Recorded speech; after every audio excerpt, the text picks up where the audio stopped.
While most of the time we play video games to escape from the challenges of the modern world and turn our brains off for a bit, sometimes you just need something with a little bit more depth. So, you pop in a game like Portal, XCOM or StarCraft and engage yourself a little bit, beyond just some chaotic button presses. These games ask you to think a little bit about what you're actually doing, and can even make a numbskull like me feel a little smarter for having beaten them. But what happens when you aren't just an average person? What happens when you're a certified genius, simply looking to play something that will test the limits of your complex mind? Well, there are games out there built specifically for that purpose. Games that aren't necessarily trying to make sure you have a fun time, but rather designed to be as complicated as possible. These games don't rest until anyone less than a hyper-intelligent human working at full capacity is curled up on the floor in the fetal position, sobbing uncontrollably at their inability to understand just what the hell is happening. I am Josh from WhatCulture.com, and these are 10 video games that take a genius to beat. Number 10. Kerbal Space Program. If you've ever wanted to know why the old "it's not rocket scientist" line became such a cliche saying for high levels of intelligence, then look no further than Kerbal Space Program. In Kerbal, you're tasked with creating a spaceship that will make it to the farthest reaches of the universe. While enough trial and error can net you a rocket that doesn't immediately explode upon takeoff, if you want to really explore the tremendous depths of this game, you are going to have to possess the kind of knowledge typically not seen outside of the labs of NASA. No detail that goes into the process of sending a crew into space is omitted, and even the simplest of actions often require hours of experimentation just to get right. So yeah, you don't have to be a rocket scientist to play Kerbal, but you would better be prepared to think like one if you're going to see it as anything more than the world's most entertaining galactic crash simulator. Number 9. Discworld. While there have been many difficult adventure games over the years that tasked you to solve elaborate puzzles, few are quite as vindictive as Discworld. Based on the works of author Terry Pratchett, Discworld's puzzles often require you to tweak your brain in order to think on the same level as the mad genius writer himself. Even the most seemingly simple actions like retrieving a disguise require extraordinary feats of brain prowess. For one, in order to complete this puzzle, you'd have to travel back through time in order to put your past self in an elaborate scenario that will ever so slightly tweak the future, that will eventually allow you to retrieve just what you need. Sounds simple, right? But the old adventure game standby of just,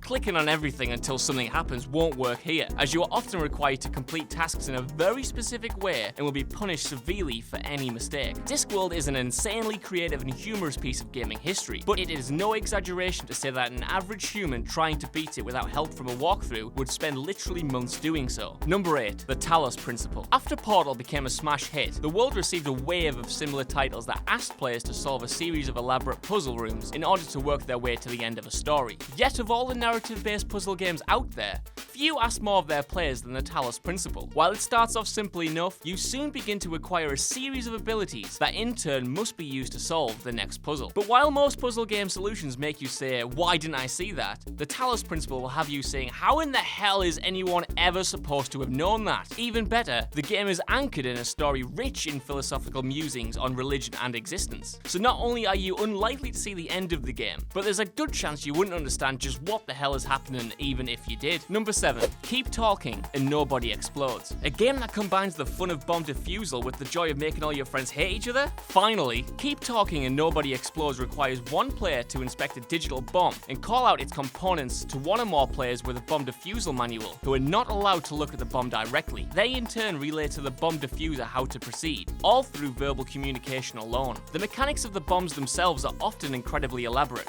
as are the methods of disarming them. Only through tremendous concentration and an ability to communicate with your partners on a professional level do you have a chance to defuse the game's more difficult explosives. Consequently, it's annoying enough that the game asks you to possess genius levels of intellect anyway, but it's downright insulting for you to require a whole team of people on the same wavelength as you. Number 6. The Digital Combat Simulator series. Digital Combat Simulator, or DCS for short, is the most brutal flight simulator ever made. Nobody ever said it was easy to fly helicopters, planes, or jets, but where DCS separates itself from others in the genre is by asking players to operate some of the most complicated machines on Earth, while an expertly piloted enemy vessel is trying to shoot you down, is enough to make even the most seasoned gamers feel overwhelmed. It's enough to make you hope that this isn't actually an accurate simulation, just so you don't have to imagine yourself absolutely failing if you were ever required to be a real combat pilot. Number 5. Hacknet. Much like shooting 2 guns while flying through the air, if hacking was as easy as it looked in the movies, then everyone would be doing it. As Hacknet goes to show though, it's not as easy as putting on a pair of cool sunglasses and typing randomly on a keyboard. This stealth-stylized hacking simulator forces you to use actual hacking tactics in order to solve the mysterious death of a famous hacker. For the most part, this means staring at screens of generic code without much guidance at all of what to actually do with it, or what it will all lead to. As any good programmer will tell you, half of the time success is accidental, and the same principle is in play when figuring out this game. Hacknet isn't so much a fun game to play as it is a cruel training exercise that only rewards players the chance to dive even deeper into its labyrinth of complex coding. Number 4. SpaceChem. If you've ever dreamed of quitting your day job to pursue the exciting world of chemical engineering, then this is the game to put you off. On paper, SpaceChem is a puzzle game, and just like any puzzle game, you're given a scenario that must be solved through the rules that the game has outlined for you. Unlike most puzzle games though, the rule set here isn't so much deep as it is infinite. We're talking about a depth on a molecular level here, where even the slightest toe out of bounds can completely undo your work, and take hours and hours to correct. It's best not to dwell on that possibility though, as most players don't even get past the first few minutes to find out what it is you're supposed to be doing. If we ever live in a Blade Runner style future where highly intelligent computers and man are indistinguishable, we'll easily be able to tell who is who by seeing if they can complete this game. Number 3. Victoria 2. Developer Paradox Development Studio have a reputation for creating impossibly deep and elaborate strategy games that make most real-time strategy games look like they're playing with tiny army men in a child's sandbox. Victoria 2 is their complicated response to these seemingly simple titles. In most strategy games, you simply direct and manage your available resources in order to meet some kind of victory scenario. Victoria 2 is similar in that regard, but here your actions are only made after you've analysed hundreds of screens of data. And even then, it's not always easy to know just what the consequences of your actions are, and the tiniest statistic can undo even the best laid plans. Likewise, even if you are able to somehow absorb the wealth of information available to you and analyse it perfectly, you are really only giving yourself a better chance in a game where victory is never certain. If you don't have years and years of real-world military or global political experience with a dual degree in global history and statistics, then it's still unlikely that you'll master Victoria 2. Number 2.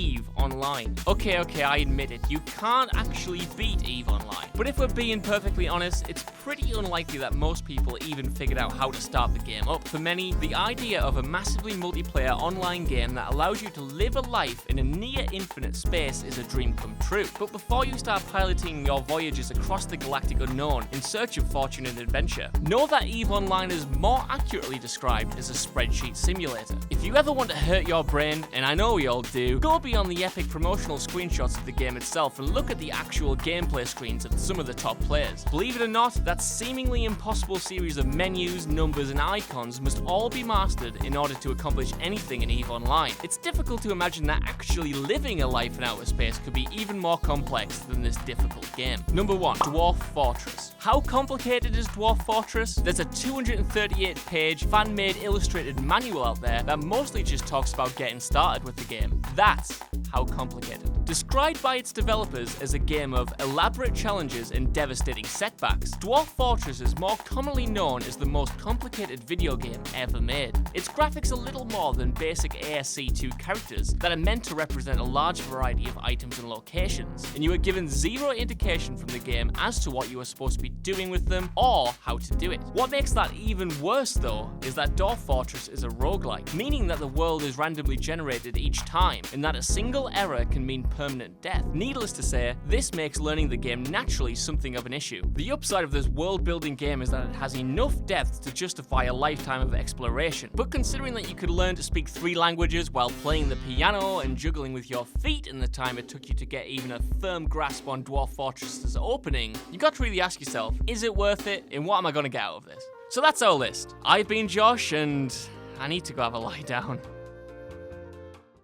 Hey guys, thanks for making it to the end of the video. Aren't you a star? Don't forget to subscribe below, and also the people who made this video, they're right here, so go and follow them and give them some love. If you want to see more content, there's probably some stuff flowing up above my head. Why not check it out? It could be fun. I'm not your dad.